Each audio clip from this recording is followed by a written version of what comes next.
Informasi pertama, pemirsa, hektaran lahan gambut dan hutan di kawasan Gunung Bromo, Kabupaten Pasuruan, Jawa Timur ludes terbakar. Titik kebakaran yang sulit dijangkau membuat petugas harus memadamkan api dengan alat seadanya.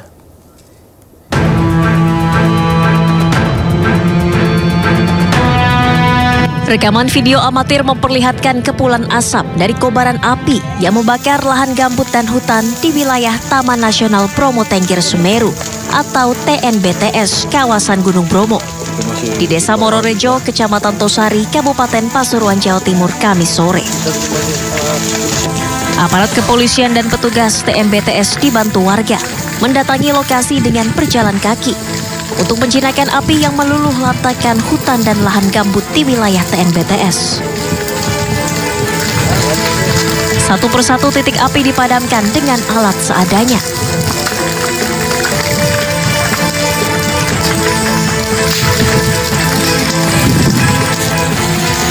Jarak tempuh mengambil air dengan titik lokasi kebakaran yang cukup jauh dan medan terjal membuat petugas sempat kesulitan.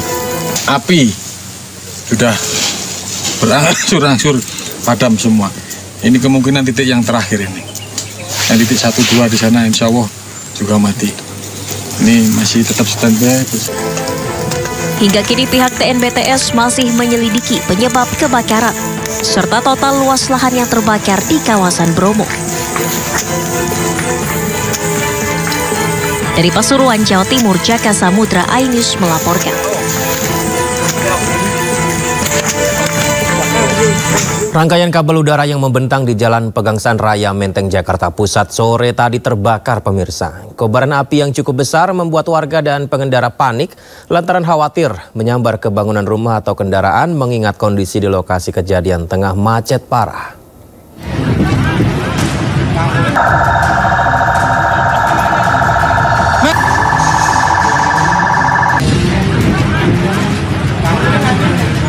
Warga dan pengendara panik saat rangkaian kabel udara di Jalan Pegangsaan Raya Menteng, Jakarta Pusat terbakar.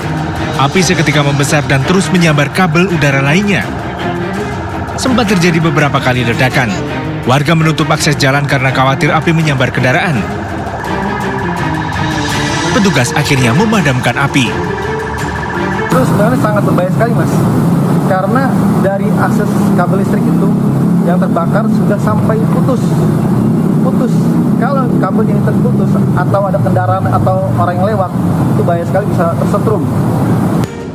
Setelah api padam, petugas PLN mengganti rangkaian kabel udara yang terbakar. Dari Jakarta, Rani Sanjaya, iNews melaporkan. Pemirsa, vokalis band Last Child, Virgon Putra Tambunan, mantan suami Inara Rusli, ditangkap polisi atas penyalahgunaan narkoba. Virgon ditangkap bersama seorang wanita di sebuah rumah kos saat keduanya memakai narkoba.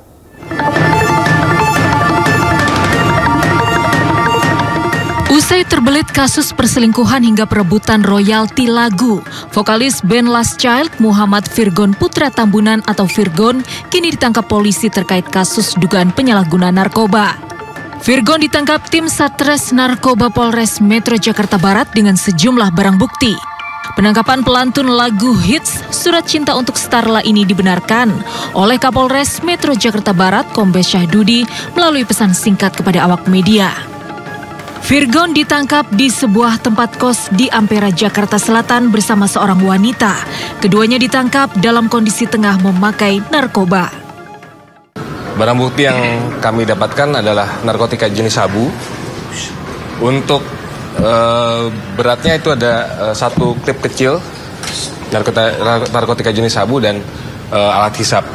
Sementara 2 orang tersebut sampai sekarang masih kami lakukan pendalaman dan pemeriksaan terkait dari mana barang bukti tersebut didapatkan.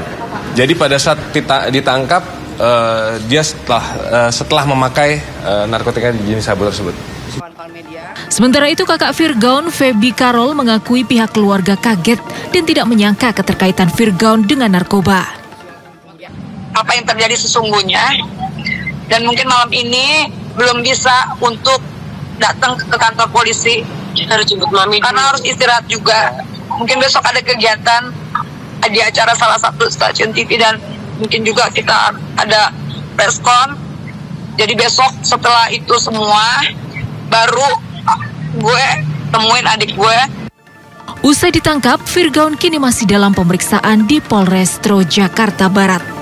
Dari Jakarta, Jen Cahyani, Guntur iNews melaporkan. Sementara itu pemirsa, polisi menangkap tersangka pengedar narkoba jenis tembakau sintetis di Depok, Jawa Barat. Tembakau sintetis senilai 1 miliar rupiah turut disita.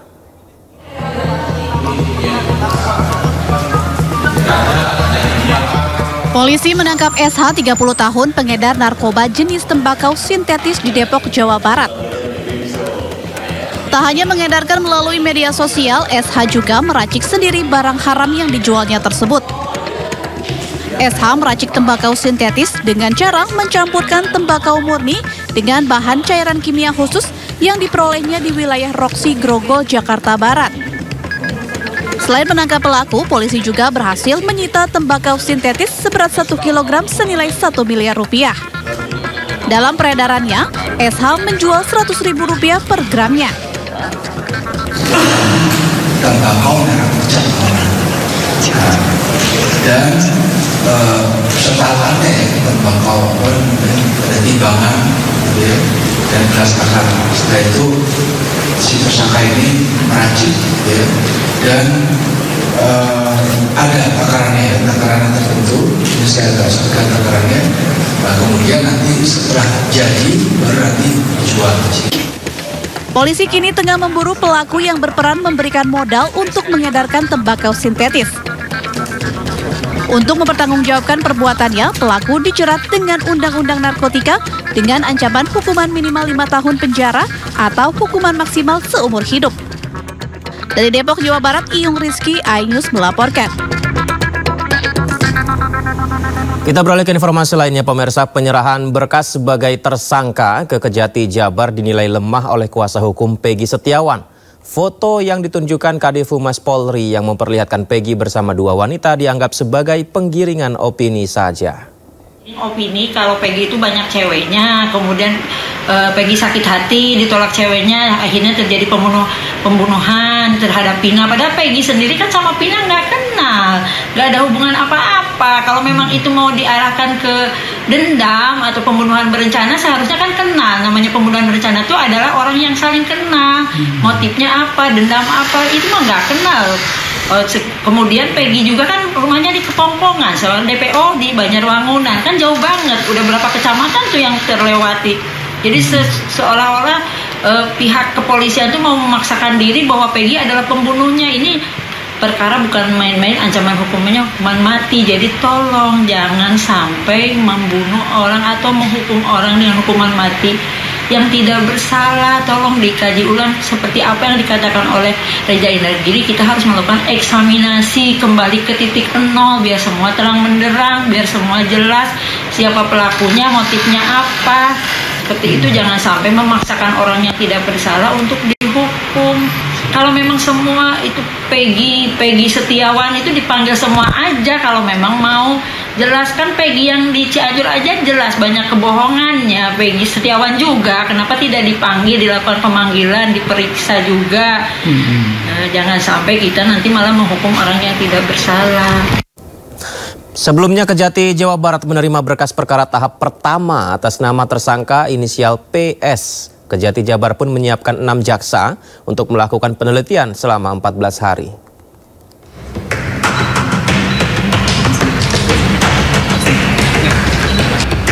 Kejati Jawa Barat telah menerima berkas tersangka dengan nama inisial PS yang akan melakukan penelitian berkas selama 14 hari sesuai KUHP. Yang mengantar atau mengirimkan berkas atas nama tersangka PS memang penyidik yang mengirimkannya. Itu diterima oleh teman-teman PTSP dan sesegera akan diserahkan ke jaksa untuk dilakukan penelitian. Ada di kami, pada saat diterima oleh PTSP, sesegera mungkin akan diserahkan ke jaksa untuk dilakukan penelitian berkas perkara. Baik, ini jumlah jaksa peneliti berapa jumlahnya, Pak? Sementara teman-teman penyidik teman-teman jaksa yang dipersiapkan 6 orang yang akan melakukan penelitian berkas perkara. Kejati Jawa Barat menyiapkan 6 jaksa untuk melakukan penelitian berkas tersebut, di mana nantinya dalam 7 hari pemeriksaan pertama, jika berkas telah lengkap akan masuk ke tahap 2 dan proses menjalani persidangan. Namun jika berkas belum lengkap akan dikembalikan ke polisi. Perjalanan 8 tahun kasus kematian Vina dan Eki masih terselubung misteri.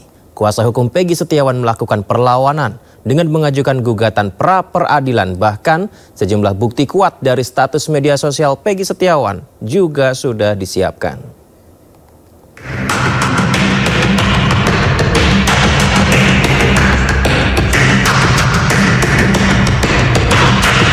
Jelang sidang pra-peradilan yang akan digelar 24 Juni mendatang, tim kuasa hukum Peggy Setiawan menyiapkan sejumlah berkas dan saksi ahli terkait peristiwa pembunuhan Vina dan Eki di Cirebon 2016 silam.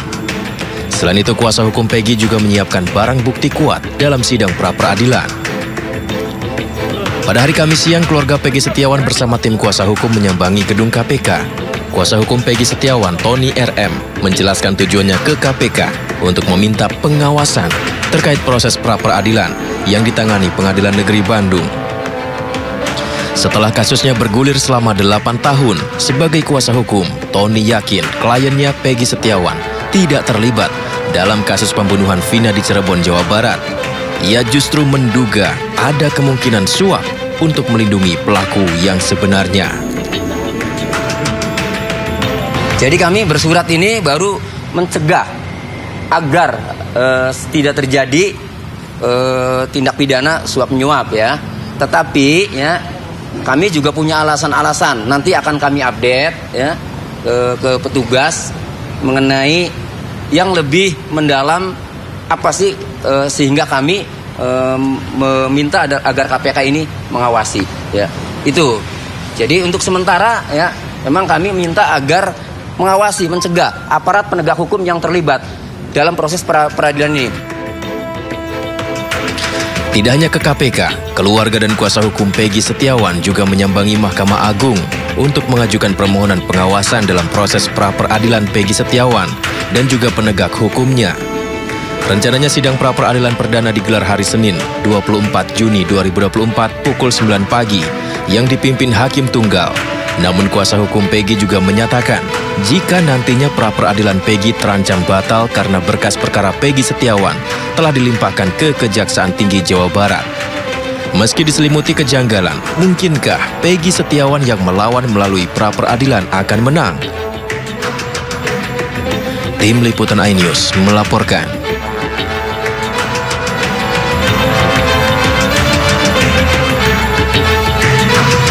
Rudi Irawan, ayah kandung tersangka Peggy Setiawan alias Peron, kembali menjalani pemeriksaan di Polda Jawa Barat. Kedatangan ia untuk memenuhi panggilan penyidik terkait kepemilikan identitas ganda. Ya, inilah ayah Peggy, Rudi Irawan, pemirsa.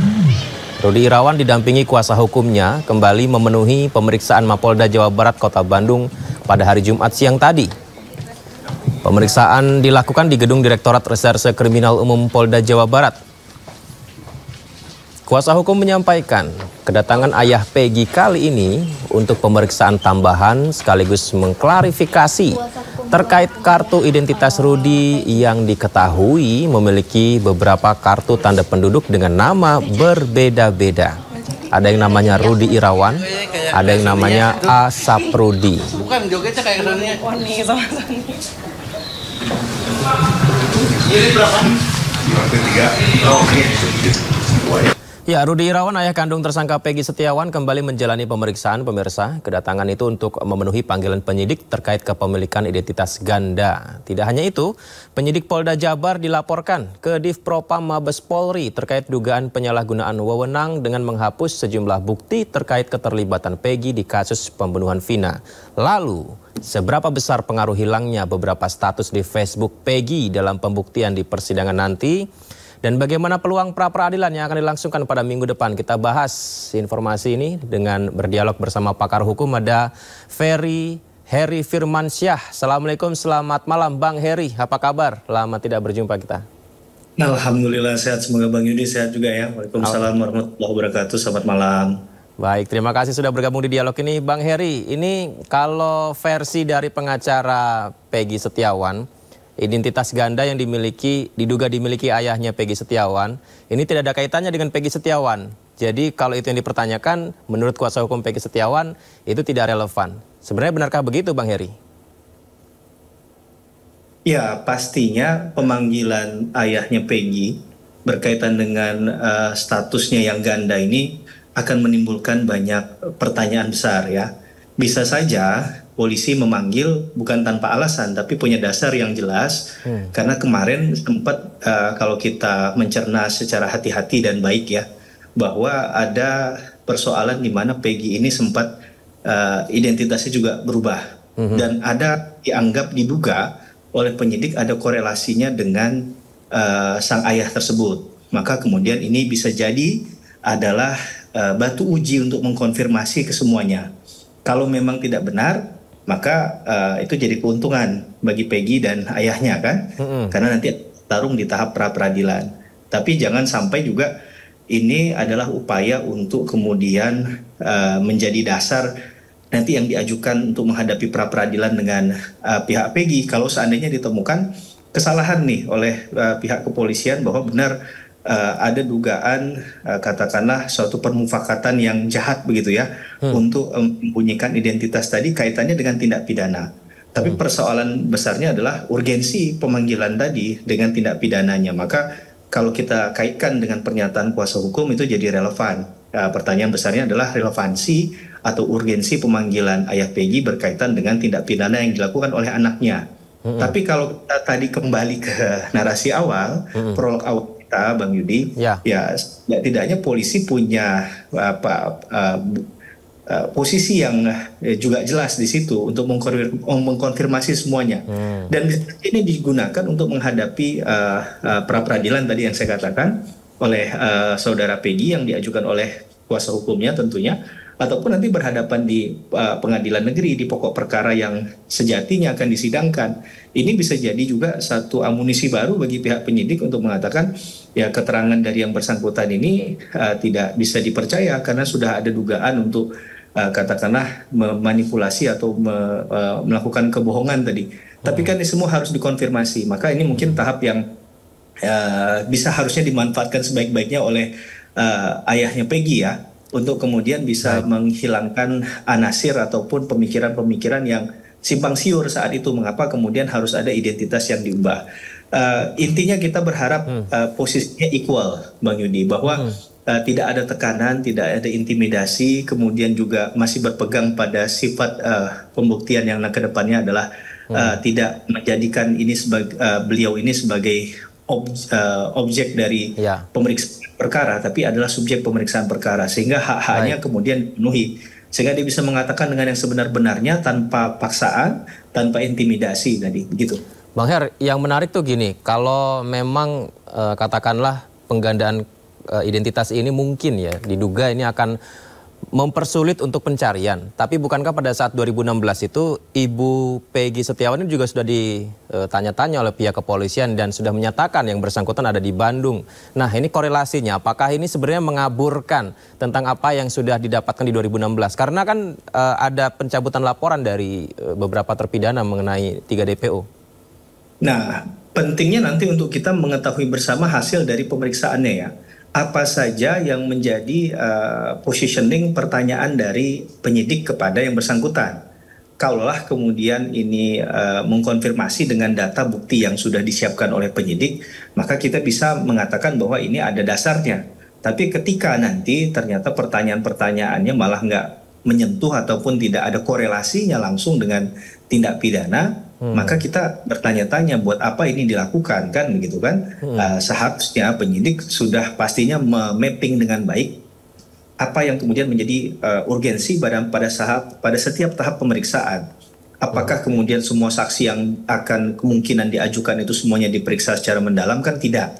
Nah ini yang kayak saya katakan tadi, pasti ada teknis-teknis prosedur yang sebaiknya memang sudah dilimitasi oleh penyidik. Jadi penyidik tidak semua yang berpotensi menjadi saksi dalam perkara ini, yang berpotensi memberikan keterangan atau informasi itu harus dihadirkan. Karena tentunya kalau misalnya saja ada informasi yang sama, maka ini kan merusak tatanan sistem hukum acara kita yang menginginkan adanya hukum acara yang berdasarkan pada peradilan cepat, sederhana, dan biaya ringan. Belum lagi memang ternyata tadi keterangan tadi itu tidak ada kaitannya sama sekali dengan tindak pidana yang dilakukan oleh seseorang. Ya, ini menjadi pertanyaan besarnya, apakah ini disengaja dilakukan atau ada apa begitu kan? Nah, tentunya sekali lagi kalau kita bicara profesionalitas, tentunya tindakan-tindakan semacam ini tidak perlu dilakukan. Tapi kita belum mengetahui secara detail apa pertanyaan yang akan diajukan oleh penyidik, apakah kemudian mengkonfirmasi adanya informasi yang berbeda dan ternyata penyidik bisa membuktikan sebaliknya bahwa memang identitas itu diubah berdekatan tempus atau tempus delikti atau waktu terjadinya tindak pidana dengan pembunuhan Vina, begitu kan? Nah, tragedi kasus pembunuhan Vina yang sejauh ini masih kita asumsikan sebagai pembunuhan ya, walaupun ada berbagai versi tadi kan. Nah, kalau ternyata ada hubungannya pertama masuk di sana, mungkin bisa dielaborasi lebih jauh, Bang Yudi. Tapi kalau misalnya perubahan itu, perpindahan itu jauh sebelum terjadinya tempus delikti, sekali lagi tindak pidananya Vina, maka menurut saya orang akan aja missing link di sana. Mengapa kemudian ini dilakukan proses kepada yang bersangkutan? Yang tadi kita nggak inginkan itu adalah upaya untuk intimidatif misalnya kan, untuk memberikan pressure aja kepada yang bersangkutan untuk berhadapan dengan persoalan hukum. Tapi saya yakin dan percaya kalau ini sudah ditarik ke Polda Jabar, harusnya levelnya jauh lebih serius begitu ya. Ya, Bang Her, ya. Satu lagi nih Bang Her, yang dari kuasa hukum Peggy Setiawan sampaikan adalah dia menggunakan media sosial Peggy untuk digunakan meringankan ataupun membuktikan bahwa Peggy Setiawan bukanlah pelakunya, bukan Peggy alias Perong. Nah, seberapa kuat sih sebenarnya postingan di media sosial? Bahkan mereka mengklaim ada yang mengutak-ngatik postingan ini. Nah, kalau saya selalu mendasarkan pada keyakinan bahwa pembuktian itu, apalagi pidana, harus barang buktinya atau alat buktinya adalah seterang cahaya ya.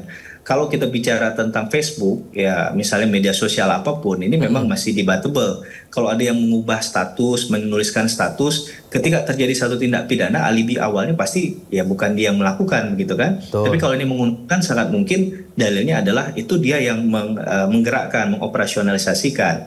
Maka menurut saya keterangan barang bukti ataupun alat bukti yang coba diajukan ini tidak bisa berdiri sendiri, Bang Yudi. Karena Facebook itu sendiri kan nggak bisa menjelaskan apapun kan, tapi keterangan pendukung, apakah saksi yang melihat pada saat itu memang yang bersangkutan tidak ada di tempat kejadian perkara pada saat malam ataupun pada saat hari kejadian, atau dia sudah pernah pergi sebelumnya dari kota yang bersangkutan dan dipastikan dia nggak ada kembar identik misalnya, kalaupun ini mau dibuat semakin sulit persoalannya. Saya rasa itu bisa jadi dalil yang membenarkan. Tapi itu hanya openingnya saja. Kalau misalnya status Facebook biasanya kan suka ada lokasinya ya. Entah apakah dari IT bisa dilacak status tersebut, ini lokasinya membuat statusnya di mana, apakah benar di Bandung tahun itu. Nah, itu gimana Bang Her? Ya, menurut saya sangat bisa. Tapi kan yang harus kita pastikan pembuatan itu kapan dan berdekatan dengan tanggal kejadian atau pada saat kejadian atau tidak. Gitu kan? Kemudian apakah sempat memang ada orang ini berpindah tempat? Ini kan harus ada orang yang menyaksikan, Bang Yudi.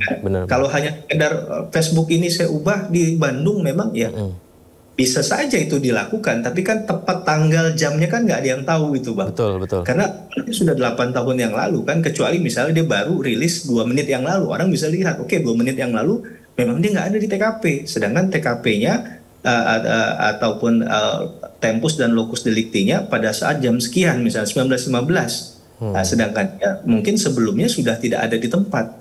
Nah, ini bisa jadi satu pembelaan yang menarik. Tapi kalau menyoal hanya masalah status Facebook, ya Jakarta dengan Bandung ataupun posisi Cirebon dengan Bandung misalnya, yang terakhir beliau itu berada di tempat di wilayah hukum itu adalah yang paling dekat adalah 2 jam. Bisa jadi di hari yang sama memang sudah berpindah tempat. Berpindah tempat, membuat statusnya ya, bisa saja ya. Betul, tapi jamnya kita perhatikan dulu. Maka ini jadi saya ingin ini kita berbicara tentang rasionalitas ya. Kita tidak membela siapa-siapa, kita membela keadilannya saja, kebenaran bagi yang berhak mendapatkannya. Para pihak yang sedang berjuang ini membersihkan nama baik institusi kepolisian karena punya beban kepolisian karena sudah memproses ini dan membuatkan status hukum pada seseorang, dan kita yakin dan percaya Peggy dan kuasa hukum dan keluarganya juga punya hak yang sama. Itu saya katakan equality before the law, bersamaan di muka hukum. Nah, tapi kita menjaga nalar kita yang sehat sehingga logika-logika tadi bisa masuk akal. Mungkin saja dia berpindah tempat, tapi lihat jamnya tadi, ya kan? Dekat dengan kejadian atau tanggal berapa, ada nggak orang yang menyaksikan hal itu? Pendukung-pendukungnya perlu diperkuat. Hakim juga hal memutuskan perlu keyakinan, dan keyakinan itu pasti didasarkan minimum 2 alat bukti, Bang Yudi. Bang Her, satu lagi, ini soal pra-peradilan yang disiapkan kuasa hukum Peggy Setiawan. Mungkin bersamaan ya, berkas perkaranya dilimpahkan ke Kejaksaan Tinggi Jawa Barat. Nah, ini apakah strategi sebenarnya Bang Her? Jadi ketika pra-peradilan kan tanggal 24 nih. Kalau misalnya diperpanjang, ternyata berkasnya dinyatakan P21, berarti kan ini ya, dari sidang pra-peradilannya gugur ya? Ya, gini Bang, bahwa pra-peradilan itu kan diatur di sepanjang pasal 77 sampai 83 KUHP ya. Di pasal 82 ayat 1 huruf D, kalau saya nggak salah, itu polemik yang tadi Bang Yudi sampaikan, cerdas sekali itu. Ini pertentangannya, apakah kemudian ketika pokok perkara sudah dilimpahkan ke pengadilan negeri untuk diperiksa pokok perkaranya, itu kemudian batal atau tidak? Ataukah dia pada saat dibacakan dakwaannya oleh penuntut umum, atau ketika digulirkan sesaat setelah berkas itu di kejaksaan? Kita masih berdebat masalah itu. Nah, kalau saya menjaganya begini, kalau ada sudah niatan untuk pra-peradilan, ya tidak ada salahnya kemudian diberikan saja peluangnya. Toh tidak dirugikan kalau kita tidak beranggapan ada konflik of interest dalam perkara ini, tidak ada yang lebih dominan. Maka hak hukum seseorang karena dia yang langsung dikenai oleh perbuatan dari pra-peradilan ini, dia yang merasakan kerugian hukumnya, maka harusnya haknya dipenuhi saja, dibiarkan saja. Toh kalau memang ternyata sudah dipenuhi dia tidak bisa membuktikan, ya selesailah perkara itu. Menjadi tidak fair rasanya kalau ada orang yang sudah, ini kan apalagi perkara ini sudah atensi publik, sudah mencuat, dia baru ngomong aja mungkin udah diketahui oleh pihak lain kan. Beda kalau kasus ini senyap Bang, bisa saja mengajukannya diam-diam, nggak ada yang tahu, tiba-tiba sudah pra-peradilan saja diajukan, selamat di situ. Nah, maksud saya dalam konteks ini adalah agar menjaga netralitas, kemudian juga menjunjung tinggi ya hak hukum dari setiap warga negara, tidak ada salahnya itu biarkan saja di-challenge di pra-peradilan. Sehingga kalaupun nanti masuk ke pokok perkara, penyidik pun sudah punya keyakinan, sudah diuji kok di pra-peradilan dan kalah kan gitu. Apakah kemudian nanti penyidik dipersalahkan lagi? Tentunya harusnya nggak demikian ya, karena ini berarti levelnya sudah bukan di penyidikan lagi, bolanya sudah ada di kejaksaan, sudah ada di katakanlah di pengadilan. Saya lebih fair untuk kita nilai nanti gitu. Baik, terima kasih, menarik sekali. Kita saksikan sama-sama ya Bang Heri. Nanti akan seperti apakah mana kasus ini. Yang jelas tadi yang disampaikan Bang Heri adalah equality before the law. Baik, terima kasih Bang sudah bergabung. Selamat malam. Ya, sama-sama Bang Yudi. Selamat malam. Assalamualaikum. Waalaikumsalam. Pemirsa, Kompolnas mendatangi markas kepolisian daerah Jawa Barat, di mana kedatangan Kompolnas untuk memastikan bahwa proses penyidikan kasus Vina dan Eki berjalan sesuai prosedur.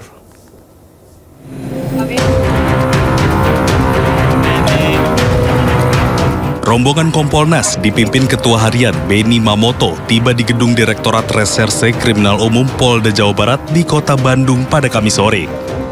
Kedatangan Kompolnas untuk memastikan proses penanganan kasus Vina Cirebon. Usai berdiskusi sekitar 4 jam dengan penyidik di Treskrimum Polda Jabar, Ketua Harian Kompolnas Benny Mamoto menyatakan bahwa Kompolnas telah berkoordinasi dengan pengawas eksternal lainnya. Dan kesimpulan sementara bahwa seluruh proses penyidikan sudah sesuai prosedur. Jadi kami tentunya mengecek dari tahapan yang dilakukan, kemudian apa saja yang dilakukan, pendekatan secara saintifik apa saja yang dilakukan dan sebagainya. Namun bicara masalah substansi itu akan digelar nanti di pengadilan. Semua orang berhak untuk berpendapat, tetapi tadi apa yang dilakukan oleh penyidik, apa yang dilakukan oleh pengawas internal, itu semua ada pertanggungjawaban. Seperti itu. Dan pihak Kompolnas melihat ini janggal atau tidak, Pak? Kami lihat prosedurnya sesuai atau tidak, kemudian teknis pembuktiannya sejauh mana dan sebagainya. Jadi itu semua kami sudah terima dan itu nanti akan digelar di pengadilan. Sementara untuk pengawas internal Kompolnas masih menunggu hasil dari pemeriksaan yang sedang dilakukan oleh Itwasum dan Divpropam Mabes Polri. Kompolnas akan terus melakukan supervisi proses hukum yang menjerat Peggy Setiawan dalam kasus pembunuhan Vina dan Eki ini. Dari Bandung, Jawa Barat, Muji Prayitno, iNews melaporkan. 4 terpidana kasus pembunuhan Vina dan Eki melakukan perlawanan. Mereka bersiap mengajukan peninjauan kembali atau PK. Tim kuasa hukum dari Pradi tengah menyiapkan bukti-bukti baru yang menunjukkan bahwa keempatnya tidak bersalah.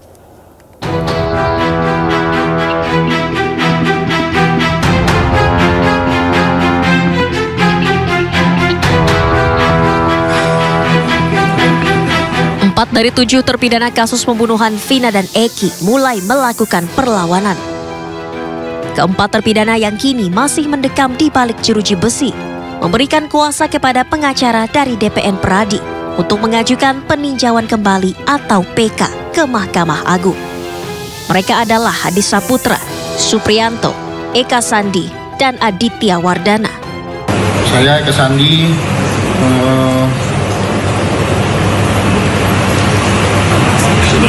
bersedia memberikan kuasa kepada Pradi dengan sukarela dan ikhlas untuk mengajukan PK. Saya Rivaldi, saya dengan sukarela memberikan kuasa saya kepada PN Pradi untuk mengajukan PK. Saya sudah bertemu dengan para narapidana yang hari ini di LP Kebonwaru dan mereka secara sukarela telah memberikan kuasa kepada DPN Pradi untuk mengurus masalahnya, mengajukan peninjauan kembali. 7 terpidana kasus Vina sebelumnya pernah mengajukan gerasi ke Presiden Joko Widodo pada tahun 2019. Namun gerasi tersebut ditolak. Dan ini yang belum diungkap sebelumnya, yaitu para pelaku juga sempat mengajukan gerasi kepada Presiden. Gerasi tersebut disampaikan oleh para terpidana pada waktu itu. Jadi diajukan pada tanggal 24 Juni 2019. Di mana di dalam pengajuan tersebut terpidana membuat pernyataan sebagai persyaratan untuk mengajukan gerasi. Salah satunya sebagai masukan buat teman-teman sekalian. Ada 7 pelaku yang saat itu mengajukan gerasi dan pernyataannya sudah dibuat oleh mereka dan ditangani secara lengkap sebagai persyaratan. Salah satunya adalah mereka membuat pernyataan seperti ini. Saya bacakan. Saya menyadari sepenuhnya perbuatan saya salah dan menyesali akibat perbuatan saya yang menyebabkan penderitaan bagi keluarga korban maupun keluarga saya sendiri. Pernyataan ini dibuat secara sadar tanpa intimidasi dari siapapun karena sudah menjadi terpidana, kemudian diajukan kepada Presiden. Dalam kasus pembunuhan Vina dan Eki yang terjadi pada 2016 silam, Pengadilan Negeri Cirebon menyatakan 8 orang terbukti bersalah. 7 orang dijatuhi pidana penjara seumur hidup, sementara 1 orang lainnya yang masih di bawah umur yakni Saka Tatal dijatuhi hukuman 8 tahun penjara. Namun karena mendapat remisi, Saka Tatal hanya menjalani hukuman penjara selama 4 tahun. Kemudian Mei 2024 polisi menetapkan 1 tersangka baru, yaitu Peggy Setiawan alias Peron yang sebelumnya dinyatakan buron. Tim Liputan iNews melaporkan.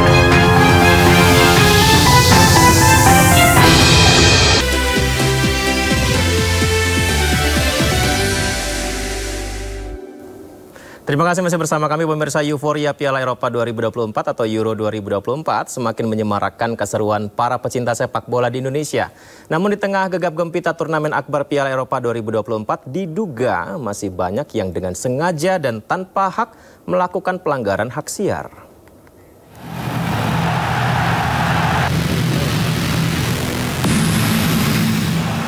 Turnamen akbar Piala Eropa 2024 atau Euro 2024 membawa semangat dan euforia bagi para pencinta sepak bola di tanah air. Namun, di tengah gegap gempita turnamen akbar Euro 2024 ini, para penjahat dunia maya sudah mengintai dan siap memanfaatkan momen untuk mengeruk keuntungan pribadi. Berbagai taktik licik digunakan untuk menjerat para penggemar sepak bola di Indonesia yang berada di peringkat kedua paling tinggi di dunia. Salah satunya dengan menawarkan tayangan melalui streaming khusus. Masalah tersebut terjadi karena adanya tingkat pembajakan dan pelanggaran hak siar yang sangat tinggi di wilayah Indonesia. Baru-baru ini, penegak hukum menemukan sebuah lokasi di kawasan Jakarta Pusat yang penuh dengan perangkat teknologi informasi untuk membagikan tayangan live streaming ilegal bagi para pencandu sepak bola di tanah air. Tidak hanya berbahaya bagi para penggemar sepak bola, kegiatan yang mereka lakukan juga melanggar hak siar secara resmi. Padahal, besarnya biaya hak siar yang harus dibayarkan oleh pemegang hak siar kerap kali tidak mendapat keuntungan, bahkan mengalami kerugian untuk penayangannya. Kasus serupa juga pernah terjadi pada tahun 2020 lalu. Pengadilan Negeri Kota Timika memvonis pengusaha TV kabel Yusak Lobo Tiaran dengan hukuman 1 tahun penjara dan denda 500 juta rupiah. Saat itu, PT Noken Timika Group Cable Vision telah mengambil dan menyiarkan salah satu konten K-Vision tanpa izin. Walaupun Yusak Lobo Tiaran tidak langsung dari receiver, melainkan mengambil dari satelit luar. Pada kasus lain, Mahkamah Agung menolak kasasi yang diajukan oleh Muhammad Bahmid alias Aba yang dibacakan pada 17 Desember 2019. Penolakan oleh MA ini kembali mempertegas vonis bersalah yang ditetapkan oleh Pengadilan Negeri Ternate, Maluku Utara. Muhammad Bahmid sebelumnya menggunakan receiver untuk menangkap siaran Piala Dunia 2018 Rusia melalui channel Liga dari Filipina. Sebagaimana telah diatur dalam Undang-Undang Hak Cipta, perilaku para pembajak ini telah melakukan pelanggaran hak ekonomi berupa penyiaran ulang siaran untuk penggunaan secara komersil. Tindakan yang sengaja dan tanpa hak yang dilakukan oleh para pembajak ini tentu saja merugikan banyak pihak. Selain pecandu sepak bola, juga pemegang hak siar resmi.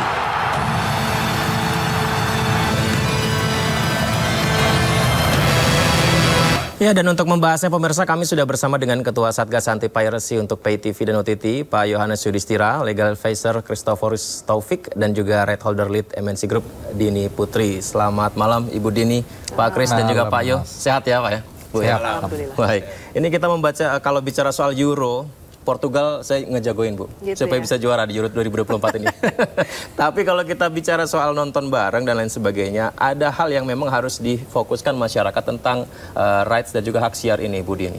Ini bagaimana MNC mungkin bisa diceritakan terlebih dahulu awalnya, akhirnya proses bidding, MNC yang bisa mendapatkan bidding ini Bu? Kalau proses sebetulnya ini sesuatu yang udah berjalan kira-kira 3 tahun yang lalu malahan ya. Jadi eventnya memang baru sekarang, tapi proses bidding tuh panjang prosesnya. Termasuk proses finalisasi kontrak. Nah, kenapa kita bicara yang ke sana? Karena di dalam kontrak itu bahkan ketentuan mengenai broadcastnya itu siapa saja, itu tertulis jelas di sana. Kenapa harus tertulis? Siapapun yang tidak tertulis dalam kontrak itu, statusnya adalah tidak punya hak menyiarkan. Sehingga kalau terjadi sesuatu, liability-nya tuh ada di kami, di MNC ya artinya. Sehingga kalau tadi masalah merugikan secara ekonomi itu sih sudah pasti. Tapi kalau ketentuan yang lainnya, kami juga punya liability terhadap pihak UEFA pada saat terjadi hal-hal yang tidak sesuai ketentuan dalam kontrak. Gitu. Bu Dini sebagai Programming Director MNC Media melihatnya sendiri Bu, ini apakah dari on air dan off air di Indonesia sendiri untuk Euro 2024 ini mereka sudah memahami hal itu? Seperti apa, Bu? Saya rasa sebetulnya buat di Indonesia ini masih agak rumit ya, pemahaman soal hak siar itu orang merasanya apapun yang sudah ada di udara seolah-olah itu gratis. Padahal ada ketentuan-ketentuan gratis itu kalau MNC melalui free to air. Nah, free to air itu kan kita ada RCTI, MNC TV, GTV, iNews. Artinya apapun yang dimunculkan dari situ itu sudah bisa dinikmati oleh penonton secara gratis. Kalau orang yang mau menikmati servis yang berbeda, PTV-nya di MNC itu masih ada MNC Vision, K-Vision, OTT pun ada RCTI Plus dan Vision Plus. Ini semua tujuannya apa sih? Memudahkan masyarakat untuk menonton. Kenapa ada yang berbayar? Misalnya orang nonton itu dalam perjalanan atau dia tidak punya handset TV di depannya sehingga dia bisa tetap nonton dengan caranya melalui handphone, laptop atau apapun. Nah, ketentuan-ketentuan ini sebetulnya yang membuat kemudahan itu sudah dipersiapkan ke sana. Yang jadi masalah, kemudian banyak orang yang memanfaatkan ini sebagai ladang berbisnis yang sebetulnya ya memang bukan haknya. Bukan haknya. Begitu, termasuk juga yang sosial media. Banyak orang yang sebetulnya melakukan ini ada dua hal. Tadi kalau secara ekonomi, yang kedua adalah secara gaya aja. Oh, saya bisa dapat nih tayangan ini secara gratis, saya munculkan melalui sosial media. Sosial media yang paling banyak melakukan ini adalah melalui Facebook. Ada yang paling parah juga nanti mungkin Pak Kris bisa menambahkan Telegram, ya, hal-hal yang kayak gini. Dan mereka memang bukan ngambil siaran kami, mengambil siarannya persis seperti berita tadi, ngambil dari luar negeri. Padahal yang memiliki secara sah aturan adalah MNC Group ya di Indonesia. Betul. Jadi itu mereka mengambil siarannya dan mereka menayangkan secara gratis. Jadi kalau dilihat yang sosial media itu bisa kelihatan biasanya bocor di sana tuh TV Thailand, Myanmar, Vietnam, luar Indonesia. Filipina. Dengan bahasa komentatornya juga bahasanya macam-macam tuh, Bu. Betul. Baik, saya ke Pak Yohanes Yudhistira. Pak Yo, ini kalau tadi juga kita lihat beberapa berita, termasuk yang sudah ingkrah ya Pak ya, di Ternate, Timika, juga beberapa oknum yang memanfaatkan hal itu dan memang terbukti bersalah. Ini sebenarnya seperti apa Pak modus operandinya nih Pak? Ya, kita harus tahu bahwa di Indonesia ini bahwa tidak semua daerah bisa ditangkap secara free to air yang seperti dijelaskan Bu Din tadi. Nah, daerah-daerah pinggiran ini gimana cara mereka menonton kita seperti Euro saat ini? Yaitu mereka memakai televisi satelit atau parabola yang ada di MNC Vision atau di K-Vision atau lewat OTT tadi, lewat Vision Plus tadi. Nah, pengusaha-pengusaha TV kabel di daerah-daerah ini memanfaatkan dengan memberi satu shuttle box kita K-Vision atau memberi shuttle box yang bisa menangkap dari luar tadi, kemudian dia menyambung dari head end-nya, dia sambung ke rumah-rumah. Cukup kalau dia membeli dari MNC Vision misalnya, ya cukup membayar 99.000. 199.000 sampai selesai Euro, dia siarin ke ribuan pelanggannya. Coba bayangkan 99.000 dengan ribuan pelanggan, sehingga kita ini ya dirugikan. Orang yang harusnya membeli paket di tempat kita jadi tidak membeli. Dengan cukup membayar 50.000 misalnya, mereka sudah menonton gratis begitu gampang gitu ya. Jadi sangat merugikan. Kalau kayak gitu biasanya mendapatkan laporan dari masyarakat aduannya atau sebenarnya ada yang bisa mendeteksi hal itu Pak Yo? Ada yang dari masyarakat langsung, itu ya dari masyarakat, tentu ada yang bekerja sama dengan kita lapor. Dan kita juga memantau. Ya, jadi memantau di lapangan, wah ini sangat merugikan, gitu kan. Nah, yang terjadi adalah banyak orang tadi pura-pura nggak tahu menurut saya. Kenapa? Kita 1 bulan sebelum Euro ini, kita sudah tulis surat pemberitahuan kepada seluruh pengusaha TV kabel, misalnya, bahwa hak siar Euro ini dipegang oleh MNC Group. Artinya kalau misalnya yang ditayangkan bukan dari MNC, dari luar negeri pun, itu tetap salah ya Bu ya Pak ya? Betul. Nah itu berarti apapun itu berarti harus segera ditindak ya Pak? Betul, ini contohnya yang kita lakukan itu pada waktu tahun 2018, K-Vision itu mendapat hak untuk Piala Dunia ya. Jadi haknya itu seluruh tayangan di tanah air ini menjadi haknya K-Vision waktu itu. Nah waktu itu saya ingat persis ada yang mengambil dari Thaicom, ya kan, atau dari satelit lain. Ya kita gugat, ternyata kita menang. Ya sampai kasasi. Ya akhirnya kita memutuskan, diputuskan bahwa kita menang. Di situ. Baik, yang mengenai penyaluran dengan kabel-kabel itu mungkin bisa diceritakan lebih luas lagi Pak. Ini seperti apa sebenarnya? Karena masyarakat kan taunya gratis dan menerima aja ya, nonton aja enak gitu ya. Nah ini seperti apa Pak? Ya gini, jadi masyarakat Indonesia di pinggiran itu kan tidak bisa menonton lewat free to air tadi. Nah, mereka nonton apa? Lewat satelit, yaitu K-Vision atau MNC Vision. Nah, yang banyak masyarakat di kota yang tidak tahu adalah di daerah-daerah itu ada namanya perusahaan TV kabel. Nah, TV kabel itu sangat simpel. Jadi kalau saya mau bangun TV kabel, saya bangun satu head end di rumah saya, saya beli satu paket shuttle box, pasang parabola K-Vision atau MNC Vision, lalu dari sini saya salurkan ke rumah-rumah. Jadi nanti saya dari rumah ke rumah saya tagih, lu bayar lu, gitu ya, bayar 50.000, 50.000. Dan ingat, bukan hanya program Euro aja di situ. Oh, bisa seluruh program-program atau channel-channel premium kita ada di situ. Nah, satu hal yang banyak masyarakat tidak tahu, dulu banyak ya PTV yang sangat terkenal bangkrut karena ini. Contoh, mereka sudah beli program Liga Inggris misalnya, kan sangat mahal. Tapi masyarakat tidak beli vouchernya, nonton dari yang gratisan tadi.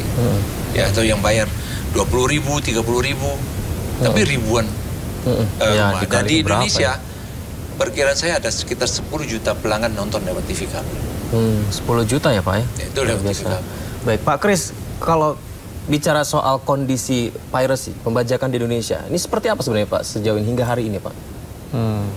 Kalau saya lihatnya gini, kalau kita bicara hak siar itu, saya lebih cenderung melihatnya ini satu rangkaian proses. Mulai dari bidding, terus kemudian pelaksanaannya dan penindakannya, gitu. Nah, di proses biddingnya tadi sudah diterangkan sama Bu Dini. Yang saya mau sampaikan begini, sebenarnya yang sangat mengganggu itu kalau kita acuan kita adalah Undang-Undang Hak Cipta, itu adalah rumusannya sebenarnya jelas. Ini saya sampai bawa ini supaya nggak salah kutip. Di Undang-Undang Hak Cipta itu yang dilarang adalah setiap orang dilarang melakukan penyebaran tanpa izin dengan tujuan komersial atas konten karya siaran lembaga penyiaran. Jadi sebenarnya yang dilarang itu adalah menyebarkan tanpa izin untuk komersial. Gitu. Jadi tujuannya ini sebenarnya adalah bukan masyarakat umum. Yang karena disampaikan Pak Yuta, disebarkan. Jadi ini yang jadi masalah adalah orang-orang yang sudah tahu. Karena konsep di kita ini kan kalau hukum sudah diundangkan ya semua orang harus tahu gitu. Apalagi ini yang memang bergerak di industri, jadi mereka pasti tahu. Jadi saya lebih suka yang diksi yang saya pakai ya memang pura-pura nggak tahu tadi. Pura-pura nggak tahu ya. Tapi yang terjadi adalah mereka ini memanfaatkan effort yang tadi sudah diceritakan Mbak Dini dan sangat panjang tadi untuk meraih keuntungan gitu. Nah, yang jadi masalah menurut saya begini, masyarakat kan nggak tahu. Masyarakat kan begitu ditawarin segini, suruh bayar segini, gitu dia akan bayar. Hanya tahu. Tetapi yang jadi masalah adalah begini, kalau seumpama, bukan seumpama nih, tapi sering kita lakukan, kan kita sering laporkan. Kalau ada penindakan atau pelanggaran kita laporkan secara pidana. Nah, ketika proses itu berjalan, itu biasanya langsung layanan itu dihentikan. Nah, kalau ini masyarakat sudah membayar, sebenarnya masyarakat juga rugi. Gitu. Karena dia katakanlah dia bayar berapapun itu ya. Memang kalau besar kecilnya kan relatif. Itu berapapun itu kalau dia sudah bayar tiba-tiba ada penindakan terus dihentikan, dicabut, dihilangkan kan rugi. Itu juga rugi. Gitu. Belum kalau ada klaim. Klaim itu artinya gini, dia nonton tiba-tiba sudah bayar atau tayangannya putus atau apa sebagainya. Kenikmatan masyarakat itu dia kan nggak bisa komplain. Gitu dia nggak bisa komplain. Nah, kalau yang kita itu kenapa bukan karena kita bilang kita lebih mampu menghandle komplain, bukan itu. Tetapi poinnya adalah kita punya keterikatan secara kontraktual dengan pemberi hak siar, dan kita punya kewajiban secara kontraktual untuk menjaga itu. Gitu. Makanya itulah kenapa kita sangat intens untuk mencoba meminimalisir atau kalau memungkinkan memberantas sama sekali piracy ini. Karena satu, untuk masyarakat, pelindungan ke masyarakat juga itu perlu ada dilakukan enforcementnya. Lalu yang kedua untuk kesehatan industri. Industri ini kan perlu disehatkan. Kalau enggak, kalau dibiarin nggak akan ada yang mau mengajukan bidding hak siar ya. Dan saya pernah ada pengalaman itu ini ada yang ngerasa kok begini pengaturannya, gitu ya. Itu pernah diuji sampai ke MK, ke Mahkamah Konstitusi. Dan ini juga saya kutip nih. Itu putusannya nomor 78 PUU angka Romawi 17/2019. Itu di dalam putusan MK itu malah MK menegaskan bahwa negara melindungi pemilik hak siar. Itu putusannya gitu di pertimbangannya. Makanya yang mengajukan permohonan itu ditolak, permohonan untuk pembatalan. Jadi MK sudah memutuskan hak siar itu justru dilindungi oleh negara dan memang harus ditaati. Nah, sekarang aturannya sudah, tinggal sekarang bagaimana kan implementasinya. Implementasinya ini satu, mungkin kita harus bersama-sama masyarakat untuk bersama-sama mencari saluran yang benar gitu. Ya. Kenapa? Nanti yang rugi sama-sama nih. Kita sebagai yang sudah ikut bidding dan sebagainya rugi, masyarakat penikmat pun akan rugi. Karena apa? Masyarakat itu sebenarnya sudah disediakan lewat FTA, free to air, terus lewat, kan masyarakat juga banyak yang jadi resmi jadi subscriber kita. Subscriber M-Vision, K-Vision, semua kan banyak. Itu kan dia juga harus dilindungi juga. Mereka sudah bayar lebih loh itu. Gitu. Kalau yang lain nanti lewat yang macam-macam gitu kan, kasihan juga. Kalau ini Pak, kan kalau bicara tadi di aturan yang Bapak sampaikan kan komersil dibalik dia pura-pura tidak tahu tadi Pak ya. Kalau misalnya nonton bareng, tapi tidak ada sisi komersilnya, hanya nonton bareng ngumpulin orang banyak, itu gimana Pak aturannya? Nah kan gini, yang namanya undang-undang itu kan pasti orang nanya, ini bagaimana kalau ini bagaimana gini. Makanya biasanya kita selalu menerapkan SOP untuk pertanyaan seperti itu, silakan hubungin aja, gitu. Kan kita ada orang-orang yang handle itu. Jadi halo, tinggal kan sebenarnya nggak susah Mas, tinggal angkat telepon halo, gitu. Ini saya mau ngadakan gini gimana, gitu. Kan itu nggak susah. Ini saya ambil contoh. Ada satu kabupaten pegawai kabupaten aparat di kabupaten ya, itu hubungin saya. Ini kasus yang kemarin. Dia tanya gini. Saya mau ngadakan dengan Pak Bupati, saya nggak sebut daerahnya, nonton di pantai. Orang-orang yang datang ke pantai nanti kan beli makanan-makanan yang di pantai, gitu kan? Komersial nggak? Gitu. Iya. Kan banyak deviasinya. Nah, yang saya sampaikan adalah hubungin aja. Saya juga nggak, kalau kayak gitu terlalu banyak deviasi, silakan hubungin saja gitu. Sebenarnya kan enak, tinggal kontak personnya semua kita. Dan sangat terbuka ya Pak ya untuk terbuka, sangat terbuka. Dan perlu dicatat juga gini, tidak setiap kegiatan yang punya motif ekonomi itu juga pasti dicatat, nggak juga. Lah kalau orang buka gini mungkin di tempat pos apa terus orang ngumpul banyak, terus di situ beli tempe, beli apa, maksudnya diributin. Kemarin tetangga saya nonton rame ke rumah Pak, nonton Portugal. sambil beli kopi. Sambil beli kopi, iya. Penggemar Portugal sekali. Hidup Portugal saya juga. Iya kan. Ronaldo tahun terakhir nih soalnya Pak. Iya. Kadang saya ngerasa jangan-jangan saya saingan sama Ronaldo. Waduh. Kalau dari gantengnya sih mirip-mirip. Kurang banyak. Baik. Ya, jadi gitu Mas. Bu Dini, di satu hal lagi Bu. Tadi yang juga digarisbawahi Bu Dini adalah penyebaran di media sosial. Jujur kalau kita buka media sosial secara nggak langsung, karena kita kan suka bola ya, tiba-tiba muncul itu tayangan-tayangan live segala macam, itu gimana Bu mengantisipasinya? Oke, kami sebagai pemilik hak siar saja harus comply sama ketentuan bahwa kalau kita mau menaikkan ke social media grup kita sendiri, itu harus geoblok. Apa sih geoblok? Geoblok itu supaya tidak bisa ditonton di teritori yang lain. Itu kita yang sebagai pemilik hak siar. Jadi kalau ada orang lain kemudian yang mengambil materi itu dan kemudian menayangkan available sampai ke tempat lain, ini mungkin saya kasih gambaran ya. 3-4 hari pertama kita punya Euro, buat kami itu kayak nightmare. Karena kita selalu dapat email dari UEFA. Pelanggaran ini, ketemu ini tayangan YouTube-nya muncul di sini. Banyak sekali yang ini sebetulnya dua arah. Jadi pada saat mereka menyampaikan komplain itu, kita pun menyampaikan komplain kita karena tadi overspill dari negara lain masuk ke kita melalui PTV. Tadi mungkin kalau ngomong namanya satelit kan ada C-band, KU-band gitu-gitu. Ini teknis lah ya. Tapi yang KU-band itu lebih mudah untuk diambil gitu. Nah kalau dia udah diambil, kemudian orang memunculkan di sosial media seperti YouTube, memunculkan di Instagram, itu sebetulnya yang salah bukan kita. Karena itu dilakukan oleh broadcaster dari negara lain. Yang menjadi kesalahan kita kalau misalnya potongan kita yang kita taruh di sosial media kemudian bisa ditonton orang di teritori lain. Teritori negara lain ya? Negara lain. Dan itu terjadi. Jadi pada saat kita mengupload misalnya, let's say namanya human error. Jadi untuk ngeblok geobloknya itu kelewatan. Nah itu kita langsung dapat tegurannya. Nah kenapa ini penting banget buat kita bicara mengenai hak siar?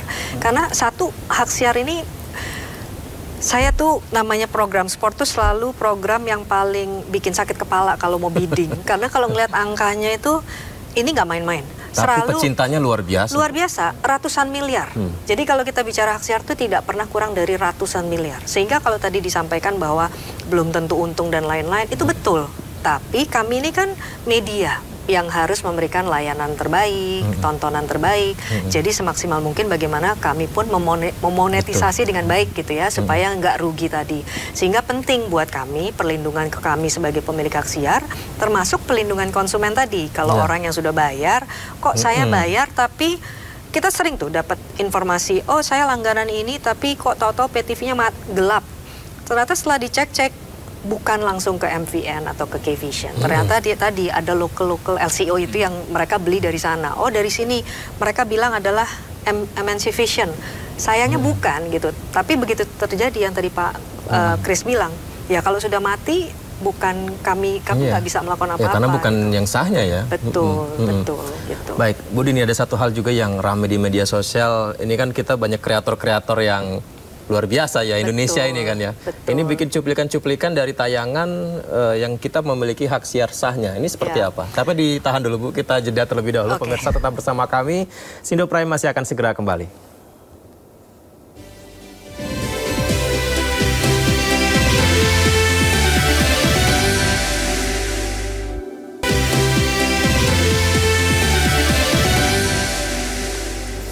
Terima kasih masih bersama kami di Sindo Prime. Pemirsa, kita lanjutkan perbincangan kita kembali bersama dengan Ibu Dini. Bu Dini, ini mengenai cuplikan-cuplikan yang digunakan oleh netizen untuk media sosial mereka, membuat katakanlah sebuah program sendiri sport mereka. Nah itu seperti apa Bu aturannya? Mungkin cuplikan sekitar ya 2 menit, 1 menit. Gini, saya mungkin kasih background dulu.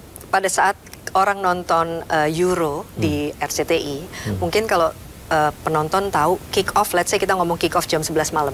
Kita sudah tayangan dari jam 10 gitu ya. Dari jam 10 tayangan di studio kita isinya apa sih?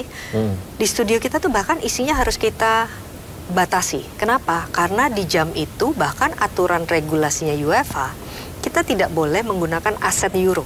Yang dimaksud aset Euro itu apa? Satu, pertandingan masa lalu, penggambaran latihan-latihan tim yang saat itu, kemudian penggunaan maskot, bentuk logo dan lain-lain itu nggak boleh. Sehingga di situ lebih banyak kami bikin statistik supaya kami bisa mengkomersialisasikan. Kami ini pemilik, dibatasi ya Bu ya? Iya, kami ini pemilik hak siar loh. Kami aja melakukan itu. Nah, jadi kalau ada pertanyaan, bagaimana dengan konten kreator yang tidak punya hak siar dan melakukan itu, kemudian dia ada brandingan dan lain-lain. Kami bukan tidak tahu, kami sangat tahu. Tapi kami pun juga tahu fleksibilitasnya di mana. Kami tuh bukannya orang yang mau memusuhi orang melakukan kegiatan gitu ya. Tapi regulasinya tetap harus diikuti. Jadi kalau istilahnya tuh live reaction. Kalau live reaction tuh tidak ada potongan match. Jadi hanya orang ngobrol, saling berinteraksi soal ya kayak komentari lah. Atmo suaranya mungkin. Ya, itu pun sebetulnya nggak boleh. Karena sedetail itu bahkan di kontrak, kalau Pak Chris pasti ingat, tertulis. Visual, audio, semua itu tidak boleh dipakai secara tidak ketentuannya. Jadi kalau kita mau pakai itu, kemudian kita ada komersialisasinya di studio, itu kita nggak boleh. Jadi kalau orang lain melakukan hal yang sama, sebetulnya akan kembali ke kami untuk kemudian di list down. Ini akan mendapat teguran dan lain-lain gitu. Per saat ini kami itu, saya rasa ini bukan cuma hanya Euro ya, semua termasuk World Cup dan yang lain-lain. Penggunaan footage itu harus atas dasar izin, termasuk even penggunaan news. Untuk penggunaan news pun ada aturannya, tidak boleh lebih dari 2 menit misalnya. Itu pun ada tulisannya, courtesy dari yang punya hak siar gitu. Jadi secara sosial media kami sangat aware, banyak sekali orang yang melakukan itu. Anggaplah kalau cuplikannya 5 detik, 10 detik, kita nggak mungkin sweeping ini semua, itu nggak mungkin. Tapi secara aturannya itu sebetulnya tidak boleh. Gitu. Secara aturan tidak boleh, tapi flexibility juga dipertimbangkan dari pihak MNC ya Bu? Iya. Bukannya kami mau perangi semua secara luas gitu, nggak begitu. Tapi yang buat kami lebih penting diperangi yang tadi yang Pak Yo bilang, pengambilan tayangan kemudian dijual di situ, atau yang paling parah tadi adalah sosial media, benar-benar live dari situ.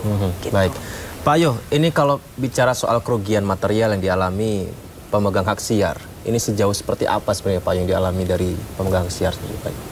Wah, sangat besar ya, seperti Mbak Dini sampaikan tadi, ratusan miliar. Ratusan miliar? Ya, ratusan miliar. Bayangkan aja, saat ini Kavision menjual paketnya untuk nonton Euro 249. Tetapi lewat TV kabel, dia bisa jual hanya 50.000. Siapa yang mau beli punya kita? Jadi ini sangat merugikan. Bahkan kalau udah ngomong bola, banyak tidak untungnya, Mbak Dini ya. Banyak tidak untungnya, tapi karena kita ini melayani masyarakat, ya kita ambil risiko ini. Itu. Meskipun banyak yang ruginya, tapi penontonnya tuh banyak banget loh Pak Yo ya sebenarnya. Pecinta sepak bola bisa mengapresiasi ya MNC bisa mengambil Euro ini. Ya kan justru itu kita ikut bidding. Ya jadi gini, kalau saya bilang gini, kita ikut bidding, terus kita memerangi piracy segala. Sebenarnya sih bukan hanya dari sisi kita sendiri secara usaha bisnis begitu ya. Tetapi sebenarnya kan kita ingin menghadirkan tontonan yang memang dinikmati oleh masyarakat gitu. Dan untuk itu kita ada biaya yang kita harus selesaikan kan gitu. Ketika tontonan itu sudah sampai ke masyarakat, maka kita merasa punya kewajiban untuk menjaga itu sebenarnya itu. Jangan sampai masyarakat dirugikan dengan menonton di siaran yang salah. Kalau Euro Indonesia nggak ada yang ikut, masa Indonesia nggak ada yang nonton? Kan gitu. Indonesia ini sekarang kan sudah ada di percaturan dunia-dunia yang lain, gitu kan, negara-negara lain, gitu. Semua sudah bicara tentang hal yang sama, tentang hak siar, tentang yang sebagainya. Kita bicaranya sebenarnya sudah menjadi pembicaraan bukan hanya tipikal Indonesia, kan gitu. Kalau Indonesia nyeleneh sendiri, orang main ngambil sana ini ngambil sini, gitu. Satu, secara penegakan hukum pasti jalan. Kedua, diketawain orang lama-lama. Kan tadi ada data Indonesia paling tinggi, gitu. Kan itu memalukan juga gitu. Itu image loh, itu wajah kita semua jadinya kan gitu. Dan menyambung Pak Kris itu sebetulnya gini, kenapa sih kita bidding itu menurut kita tuh penting sekali. Kenapa? Kalau sejujurnya dalam kondisi sekarang mungkin di Indonesia banyak TV-nya, tapi yang punya kapasitas membeli sport semahal itu tuh nggak banyak. Yang jadi masalah kalau kita itu tidak masuk ke sana, maka yang akan masuk tuh pihak asing. Yang saya maksud dengan pihak asing itu siapa? Pihak asing yang kemudian dia melakukan operasi di Indonesia, masuk melalui channel-channel yang ada di pay TV tadi, dan harus bayar semua orang. Sementara kalau kami, tadi yang saya sampaikan, masih ada aspek gratis yang bisa kita berikan melalui free to air. Tapi memang tetap servis kami secara menyeluruh itu harus ada tadi untuk mengcover daerah-daerah yang mungkin penerimaan kurang baik, orang-orang yang pengen nontonnya tidak dengan nonton TV, itu semua harus ada. Tapi yang paling penting esensinya adalah bagaimana supaya jangan sampai orang asing saja yang bisa melakukan penyiaran tersebut di teritori Indonesia, karena kita yang Indonesianya nggak ada yang mau spending. Balik lagi, apakah pasti menguntungkan? Bertahun-tahun, saya 19 tahun di MNC, pada saat kita bicara program sport, monetisasi itu nggak semudah itu gitu. Tapi harus tetap kami lakukan karena tentunya tujuannya tadi, kita sebagai broadcast, ya kita harus kasih gitu. Gitu sih. Pak Yo, ini kan tadi sudah ada Inkrah, yang Ternate dan Timika kalau tidak salah ya. Kedepannya seperti apa Pak? Apakah masih ada beberapa yang contoh banyak yang lain juga, banyak yang lain. Contoh lainnya dan Inkrah. Ya kita sekarang ini juga dalam proses banyak beberapa TV kabel yang kita proses untuk sampai ke pengadilan. Ya, tapi kita tidak henti-hentinya. Seperti hari ini tim kami ini selalu merekam apa yang terjadi. Kita baru beberapa hari ini kita sudah menemui puluhan, bahkan kita udah temuin sekitar 50-an TV kabel yang melanggar. Coba bayangkan, melanggar ini ya kita tetap sosialisasi, datangin, ya tentu kita akan minta baik-baik. Kalau kamu tidak hentikan, tidak cabut, kita pasti proses. Gitu ya. Cara membongkar dari tim Satgas ini gimana Pak untuk mengatasi dari piracy ini Pak? Apakah datang satu-satu kan sama ya Bu ya? Sangat simpel Mas. Jadi tadi saya bilang itu, mereka punya pelanggan ribuan pelanggan. Ya, kita bisa mampir ke rumah pelanggan, Bahkan yang lebih mengerikan, banyak mereka sambungan ke hotel-hotel, ke kafe-kafe, ke warung-warung. Saya bisa duduk dimanapun bisa lihat. Ya saya tinggal rekam. Nah saya dengan rekam, dengan aplikasi saya bisa tahu titiknya di mana, kabelnya menuju ke rumah pemilik head end-nya, kita bisa tahu. Ya kita datangin dengan baik-baik, ya kan? Mau berhenti atau tidak, kalau tidak kita lapor ke pihak yang berwajib. Padahal ini sebenarnya kalau masyarakat tahu regulasi yang sebenarnya nggak seribet itu ya. Yang ditawarkan oleh oknum-oknum ini kan lebih ringan, seolah-olah begitu ya Pak ya. Padahal kan tidak sesulit itu sebenarnya untuk langsung lewat resminya ya Pak ya. Betul, jadi sebenarnya MNC ya telah menyiapkan media menonton ini sangat simpel. Lewat OTT ya, Vision Plus. Ya, yang bisa pakai handphone semua pasti bisa nonton Vision Plus ya. Lalu di daerah-daerah bisa pakai Vision, bisa pakai MNC Vision. Itu kan sangat simpel gitu ya. Bayangkan ya, kalau di MNC Vision berlangganan hanya 99.000, 100.000 ya. 100.000 dibagi 1 bulan. Jadi satu kali pertandingan itu hanya berapa rupiah? Pelanggan hanya bayar itu ya. 100.000. Ada berapa pertandingan ya? 51. 51. Coba ya. Iya. Benar juga ya. Menarik sekali ya. Jadi kita sekarang ini Satgas ini ada sekitar 100 lebih orang. Iya, jadi 100 lebih orang kita berkeliling. Mungkin lebih kan. Lebih dari 100 orang. Keliling Indonesia. Apa 100 tadi itu yang dimaksud saya tadi itu sebenarnya saya itu bukan Pak Yu tapi tim. Kita punya tim sekarang yang monitor di setiap daerah gitu. Karena apa? Karena ini sejalan dengan kita kan menyediakan kemudahan untuk akses ya. Akses untuk orang nonton itu sudah kita sangat mudahkan dengan teknologi yang ada sekarang. Lalu akses orang yang mau menyelenggarakan nonton bareng dan sebagainya juga sudah kita permudah gitu. Terus untuk orang yang mau nonton dengan berbayar juga sudah dipermudah dengan biaya yang menurut kita relatif terjangkau gitu ya. Nah kalau sudah dengan semua kemudahan ini masih ada orang lain lagi yang mau mengambil keuntungan dengan cara yang tadi Pak Yu ceritakan, kayaknya kebangetan juga gitu sih menurut kami. Jadi itu sudah waktunya ada tindakan gitu.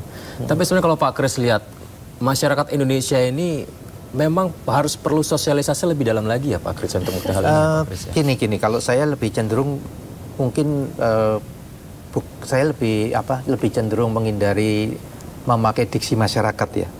Saya lebih cenderung bilang ini sebenarnya pemain-pemain yang oknum yang sudah tahu persis kok, bukan masyarakat. Kalau masyarakat tadi kan diceritakan Mbak Dini, ada orang medsos dia nonton terus di upload ya itu kan nggak apa, itu haknya dia kan nggak ada masalah. Ini sebenarnya yang menjadi topik ini oknum yang memang pelaku, yang memang tujuannya komersial. Jadi dia sudah tahu persis ini melanggar, sudah pasti.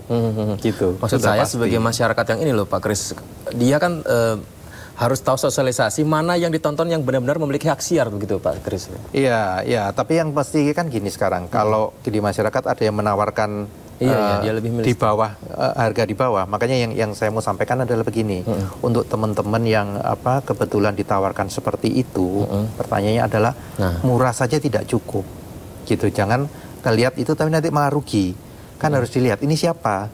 Lah kalau ditanya ini siapa, oh itu rumah itu mestinya kan sudah gitu. Jadi harus jelas terhadap siapa dia membayar, itu harus jelas dulu, gitu.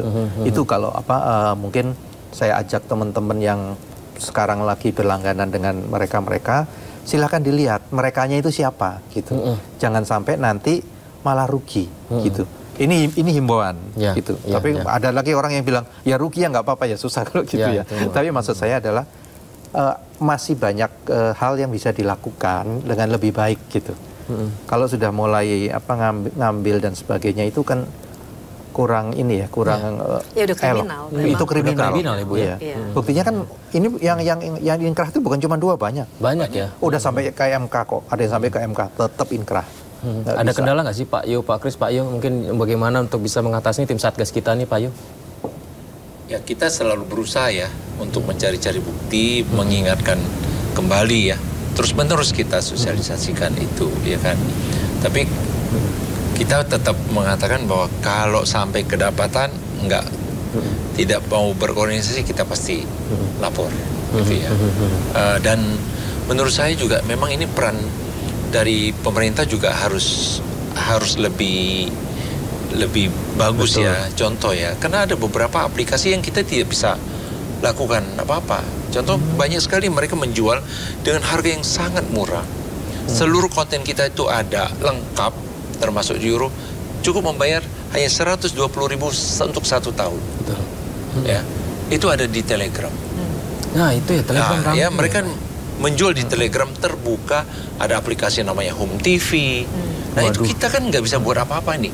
Ini harus ada peran dari pemerintah. Berarti, untuk gimana ngatasin, untuk menutup itu kita nggak bisa apa-apa. Dan itu jelas nggak boleh. Itu kan itu kan dumping. Iya. Jual di bawah harga produksi kan itu nggak boleh. Itu jelas. Jadi kalau ngomong aturannya jelas. Sekarang tinggal penindakannya mau gimana kan gitu. Antisipasinya gimana tuh Pak ya? Ada Telegram, tadi kalau yang dijelaskan kan bagaimana oknum-oknum melakukan hal itu. Ini di media sosial, Telegram yang juga live tadi Pak ya. Antisipasinya gimana Pak ya? Kita harus ini kalau saya lihat gini, ada porsi yang bisa kita kerjakan semaksimal mungkin. Ya, kalau porsi yang bisa kita kerjakan semaksimal mungkin, kami sih punya keyakinan dan perlu diyakinkan kita akan mengerjakannya semaksimal mungkin. Gitu. Itu yang di dalam skop kita. Tapi kan ada di area lain yang di luar itu. Contoh kayak LP. Pidana itu kan pribadi lepas pribadi. Jadi yang kita laporkan adalah pelakunya, terus PT-nya dan sebagainya. Itu bisa dilakukan. Tapi kalau aplikasi yang di luar dan sebagainya itu kan di luar kontrol kita. Tetapi ketika pemakainya ada di teritori, pasti bisa kita laporkan. Orangnya ya Bu Dini ya. Gitu. Sama tadi yang saya bilang Facebook kan, sebetulnya Facebook kan nggak ada di sini. Tapi yang melakukan retransmisi tadi sebetulnya orang sini. Jadi ada grupnya, mereka bikin grup itu dan sebetulnya nggak sekali 2 kali. Dan tadi karena kita mengumpulkan bukti, contoh kalau sekarang di Euro bukan berarti mereka berhenti di sini atau baru mulai di sini, tapi kita sudah kumpulkan semua sehingga pada waktunya pada saat kita ciduk ya sudah banyak lah buktinya. Karena itu udah kriminal ya Budi. Sudah kriminal. Okay. Baik, kalau mengaku sebagai pecinta sepak bola seperti saya Euro dukung Portugal, maka nontonnya harus di tayangan resmi Euro 2024. Begitu ya Bapak-Bapak Ibu ya. Ngomong Pak Yuh dukung siapa di Euro 2024? Belanda. Luar biasa. Kalau Pak Kris Portugal sama kayak saya? Ada 2. Oh, ada Portugal sama Belanda. Kalau nggak dukung Belanda dimarahin sama Iya. Bu Dini gimana? Saya sebenarnya Jerman dan Prancis. Jerman dan Prancis ya. Nanti kita lihat siapa kira-kira juaranya. Baik, harapannya semoga saja benar-benar kita bisa nonton dengan cara yang sah ya, dengan hak siar yang tepat. Terima kasih Bapak-bapak, Ibu-ibu sudah bergabung. Pemirsa, terima kasih sudah bergabung dan kami segera kembali di Sindo Prime. Tetap bersama kami.